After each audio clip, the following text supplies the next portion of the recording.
Hi, I'm Drew Lins. And I'm Jordan Glenowitz. And this is the RamReport. Today, we'll start our first show with the latest news in school sports. Here's Dan Jansen with some of the high school sports players.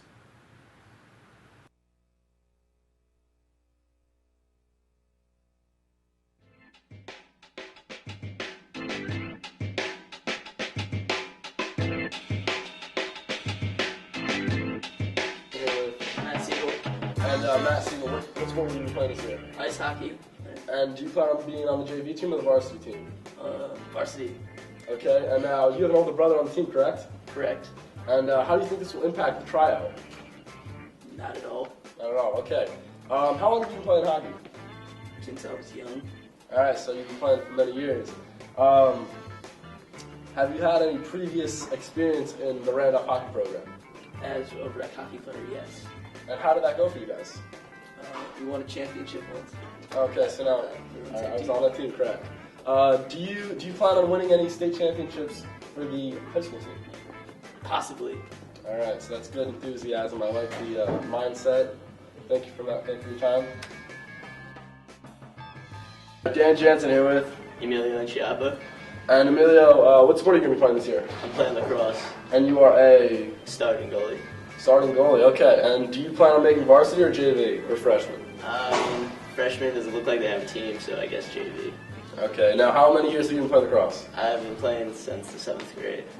Alright, so I'm assuming that you have a lot of experience and you've been playing for, this is going to be your third year now, so I'm assuming that you guys plan to carry the team a little bit? I guess so. I mean, we lost a few guys, so it's going to be pretty hard. Alright, thank you for your time, Emilio. You're welcome. And how long have you been playing ice hockey, Kenny? Since 6 years old. Alright, and how long have you been playing hockey for the Randolph ice hockey team? Freshman year. Alright, so you played freshman year, and how do you think that being state champions for over all these years, how do you think that affects the mindset for the team? I'm pretty confident for this year. I still got to work hard. Alright, now what have you guys been doing to prepare for the year? Captain's practice after school, and we all hit the gym on a daily basis. Alright, so it seems like you guys have a pretty good set for the year, and I'd like to wish you good luck and enjoy the season. Dan Jansen here with Matt Reggett. What sports will you be playing this year? Ice hockey. Okay, now how long have you been playing ice hockey? Since I was 6 years old. Okay, so do you plan on playing for the Randolph ice hockey team? I do. Okay, and how do you think the team is going to be prepared for this year? Well, our coach is pushing us to work out and stay in great shape and always be practicing. So yeah, I think we're going to be prepared. Alright, now have you guys been doing anything as a team rather than individually? Yes, we have captain's practice every Monday and Wednesday after school. Okay, now at those captain's practice, can you just list a few drills that you guys do?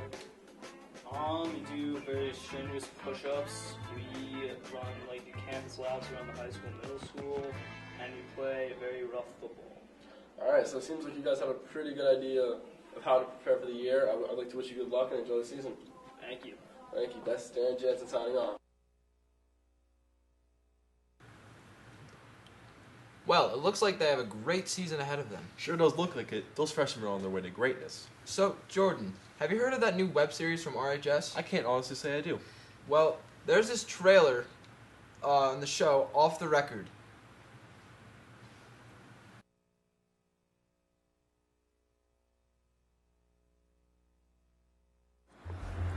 My name is Charlie Adams. And this is log 1. I still think we need to film this. People need to know what happened.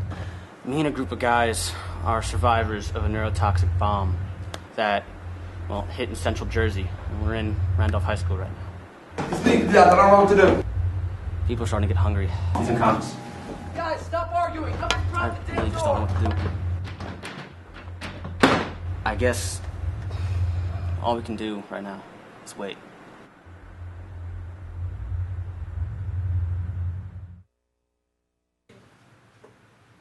Wow, that seems like a great show. I might as well just start watching it. I agree, it looks very interesting. Drew, have you been wondering what's going on in the auditorium? Yeah, I pass by it every day and I always hear the sound of construction.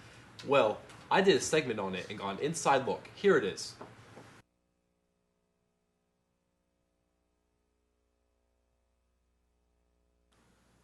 Ever since the school year started, no one has been able to use the school auditorium because of major construction that has been going on for quite some time.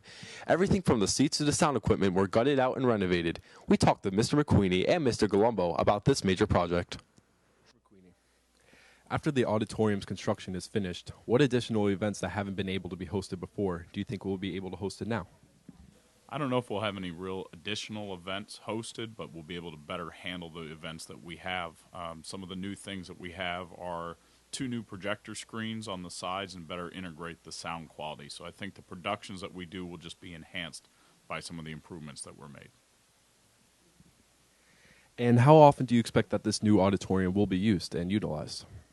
I think it's going to be used quite a bit. It has been used quite a bit and will continue to be. I think outside groups will want to come in and host when they see how nice it'll be in there and with our added capabilities. So it's going to be used almost on a weekly basis. Thank you very much. Why do you think the auditorium is taking longer than expected to complete? I believe there are a number of different reasons why the auditorium has taken longer than expected to complete.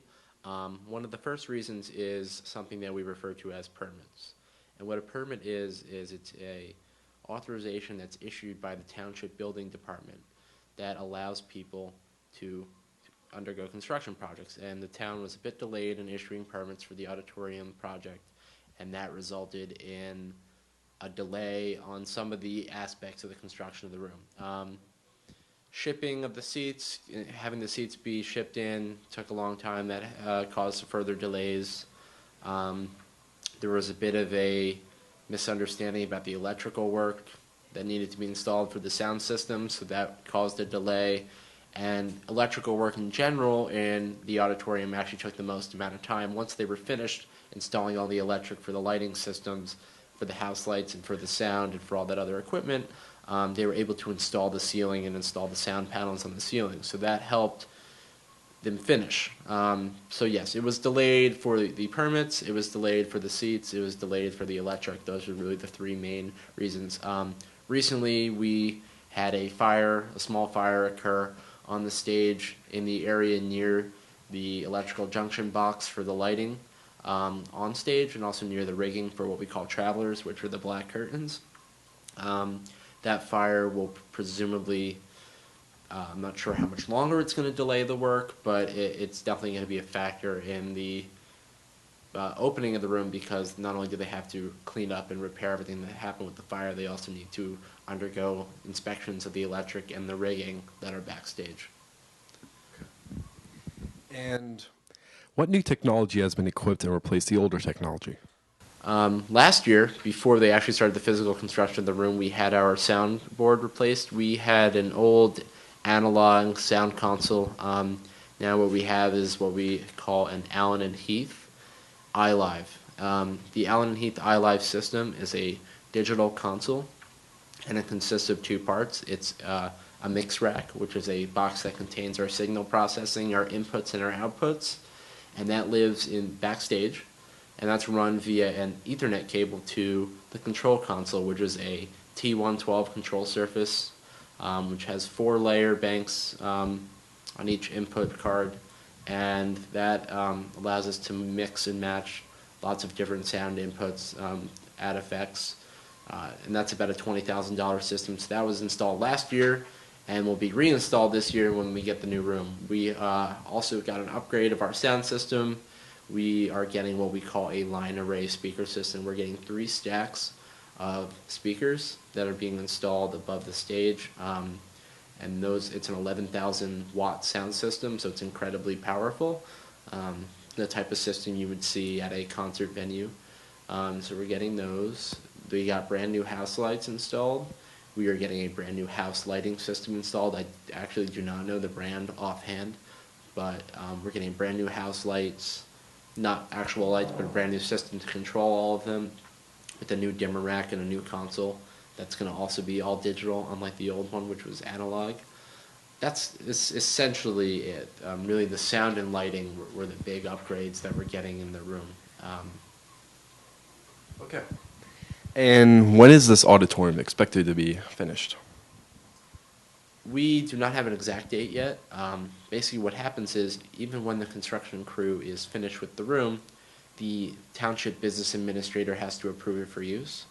And once it's approved for use, myself, Mr. Swiss, and the RHS student tech crew will have to go in, re-rig all the lighting that we put up, reconnect all the sound equipment that we've taken out, train the students on the new sound equipment, train the students on the new lighting equipment, and get the room configured for use. So I'm anticipating the room will be usable hopefully by the end of October. That is the date, not a specific date, but at the general time period that we think we're going to be finished in the room. Okay. Thank you very much. Well, with that great info about the new auditorium, back to you in the studio. And now a quick word from our sponsors.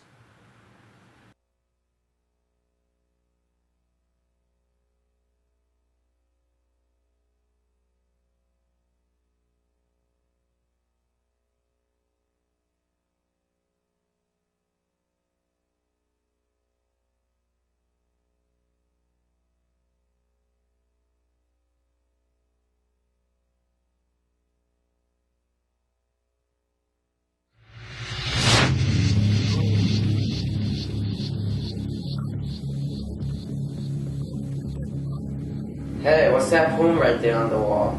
And then there were none. Your water pipes are all taken care of, sir.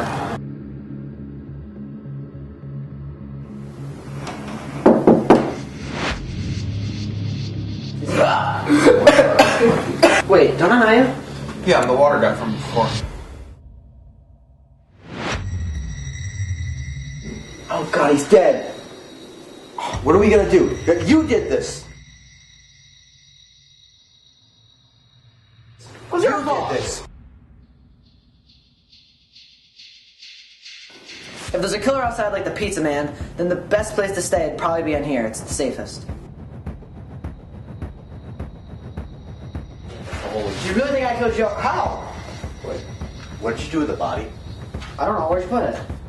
Oh, what if there really is a killer?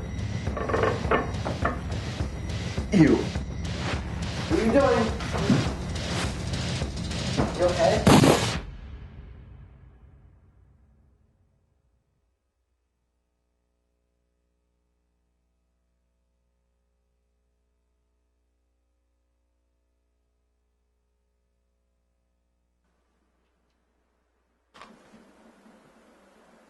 I really hate this class. I wish I had 3 Musketeers.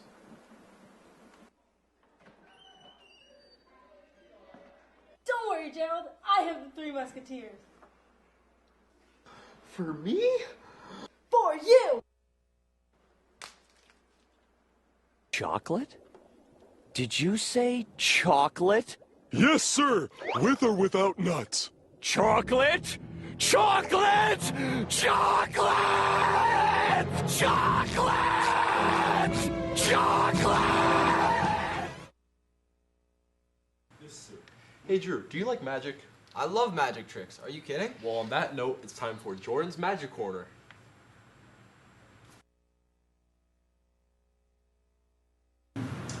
Hello everyone, welcome to Jordan's Magic Corner. Today, I'm going to be doing one of my favorite card tricks of all time, Order from Chaos. Now, let me explain something to you about chaos. Chaos, or the butterfly effect, is actually all determined by your actions. So whatever actions you carry on in life will affect that, will carry on your actions. I'm going to explain that to you with a deck of cards. Alright. Now first we're going to shuffle up this deck of cards. Alright.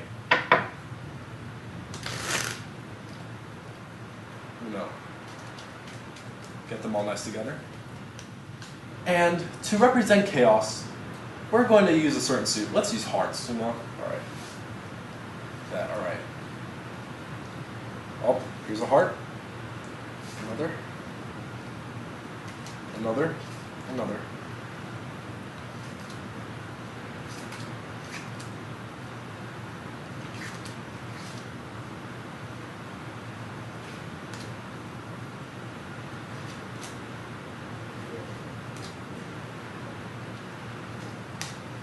And yep, that's all the hearts I see.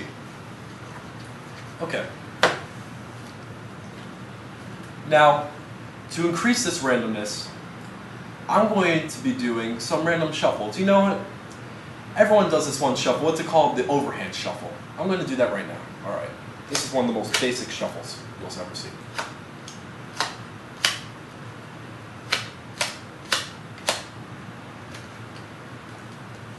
Okay. Now, let me show you another shuffle. Now, once, I saw a kid, and he was actually playing solitaire games, you know? And so he did this special shuffle that I want to demonstrate. Because his hands were so small, he couldn't do an actual shuffle. So, he did this. He put the cards down in pairs of 3, 2, 3, 2, 3. Okay, now, that's your average kiddie shuffle that you might see any other kid do. Now, I'm going to be doing something we call the unshuffle. Rather than shuffling the cards into themselves, we're going to unshuffle the cards out of themselves and then shuffling back in. Sounds complicated, because it is. Alright, let's see.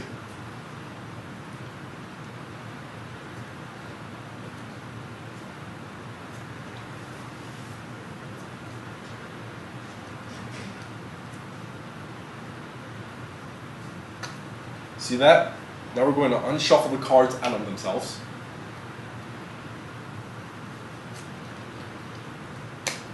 Place them on top. Now, I just want to talk a moment. This last shuffle I'm going to try out, everyone knows, I'm sure, the country Australia.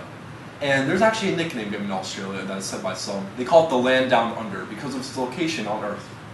Now, there is actually a shuffle called the down under shuffle or the Australian shuffle. I'm going to show that to you. Alright, here we go. We're going to go down, we're going to go under. Down, under, down, under, down, under, down, under, down, under, down, under, down, under, down, under, down, under, down, under, down. We have one last card. That's going to go down. Okay. Now let's see. I just want to demonstrate. Through all of that shuffling, all those cuts, I just want to tell you, if you make your cuts perfect, your shuffles exact, and your deals right on the spot, then you too can create order from chaos.